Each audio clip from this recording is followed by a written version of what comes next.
لەمەوەی بەڕێوەچوونی جامی جیهانی 2022 قەتەر، هێڵی فڕۆکەوانی قەتەر داشکانی تایبەتی لە گەشتەکانی بۆ دەوحەی پایتەخت و گەڕانەوەی بۆ هەموو فڕۆکەخانەکانی جیهان کردووە. دوای گەیشتن بە فڕۆکەخانەی نێودەوڵەتی حەمەدیش لە دەوحە، هۆکارەکانی گواستنەوە بەردەستن بە تایبەت پاس و میترۆ بە خۆڕاییە بۆ ئەوانەی گەشتی نێو قەتەر دەکەن کەوا کارتی هەیای تایبەت بە کاتی مۆندیالیان هەیە. لە نێو فڕۆکەخانەوە وێستگەی میترۆ هەیە و لەوێوە بە ئاسانی بە هەموو شوێنەکانی دەوحە دەگەی. هەر لە نێو فڕۆکەخانەوە پاس بۆ زۆربەی شوێنەکان دابین کراوە تاوەکو جەنجاڵیەکانی سەر هێڵی میترۆ کەمتر بکاتەوە. ئێرام شێربە، دڵی دەوحە، سەنتەری گۆڕانکاری لە هێڵەکانی میترۆ. دەوحە خاوەنی سێ هێڵی میترۆیە: سوور، سەوز، زەرد. هاوڵاتیان لێرەوە بە ئاسانی دەتوانن گۆڕانکاری لە هێڵەکانی میترۆ بکەن بە ئاراستەی دەستە ڕاست و دەستە چەپن بۆ هێڵی زەرد، لە دەستە ڕاست بۆ ڕازە بۆ عەبود، لە دەستە چەپیش بۆ عەزیزیە. ئەو دوو ئاراستەیەی دواوەشم دوو هێڵی لەسەرە.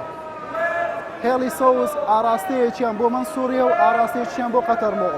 هێڵی سووریش ئاراستەیەکیان بۆ وەکرا، ئاراستەیەکیان بۆ لووسێر. لە هەموو وێزگەیەکی میترۆ چەند پاسێک دەردەچن بۆ ئەو شوێنانەی میترۆ پێیان ناگەن، بۆ ئەوانەشی بیانەوێت بە خۆڕایی گەشت نەکەن لە دەوحە و بە کاتێکی کەمتر و ئاسانتر بە شوێنەکان بگەن. کۆمەڵێک کۆمپانیای ئۆنلاینی تەکسی بەردەستە. هەر هەشت یاریگاکەی جامی جیهانی 2022 قەتەر لەسەر هێڵی گواستنەوەی میترۆ و پاسن. هاندەران بە خۆڕایی پێی دەگەن. بە جۆرێک 5 یاریگایان وێزگەی میترۆ لە بەردەمیانە و ڕاستەوخۆ بەرەو یاریگا دەچن.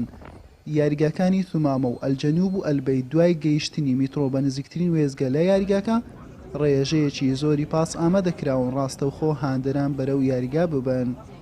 بەهۆی زۆری فشار لەسەر هێڵەکانی میترۆ، قەتەر پلانی دووەمیشی بردە بواری جێبەجێکردن کەوا لە نزیک یاریگاکانەوە پاس هاندەران بۆ کۆمەڵێک شوێن ببات تاوەکو قەرەباڵغی پێش یاریگاکان کەمتر بکاتەوە.